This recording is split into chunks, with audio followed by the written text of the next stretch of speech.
saya sedang mengambil mata kuliah pengembangan kurikulum di SD yang diampu oleh Profesor Dr. Oktib Satibi Hidayat MPD.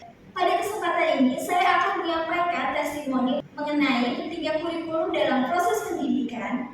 Kurikulum bersifat desentralisasi, prinsip esensial, pembelajaran mendalam atau deep learning, hingga prinsip holistik dan integratif dalam kurikulum SD. Video ini saya buat untuk memenuhi tugas akhir mata kuliah pengembangan kurikulum SD. Kalau kita ibaratkan, kurikulum itu seperti jantung dalam tubuh manusia. Ia menggerakkan seluruh sistem, menentukan kemana arah pendidikan akan berjalan, apa yang ingin dicapai, bagaimana cara menyampainya, dan bagaimana kita tahu bahwa tujuan itu sudah tercapai. Tanpa kurikulum, pendidikan akan kehilangan arah dan kehilangan maknanya. Karena itulah, kurikulum tidak bisa dibuat sembarangan. Secara garis besar, ada dua alasan utama mengapa kurikulum itu sangat penting. Pertama, kurikulum adalah alat untuk mencapai tujuan pendidikan. Melalui kurikulum, semua aktivitas pembelajaran disusun secara sistematis dan terarah agar sesuai dengan arah dan cita-cita pendidikan nasional. Maka dari itu, kurikulum harus terus dikembangkan agar tetap relevan dengan perkembangan zaman dan kebutuhan peserta didik.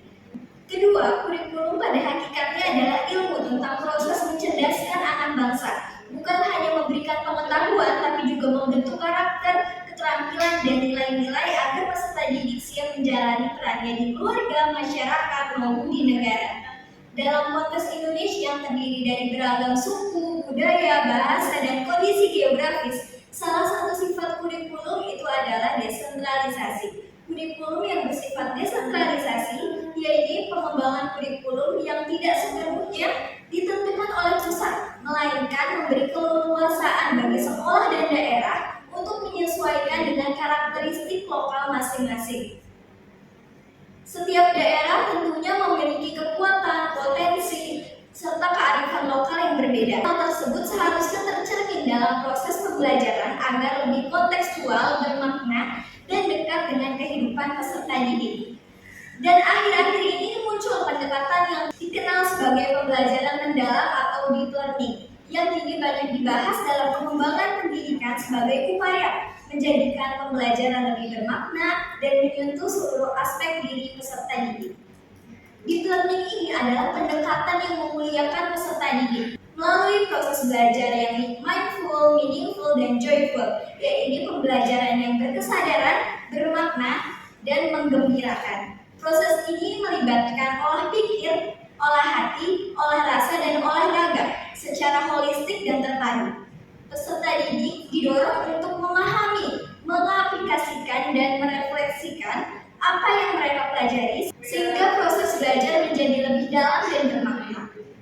Prinsip esensial dari deep learning ini juga sejalan dengan prinsip holistik dan integratif yang menjadi dasar kurikulum di sekolah dasar. Hal ini penting karena di jenjang sekolah dasar inilah fondasi pembentukan karakter dan kemampuan dasar anak mulai dibentuk.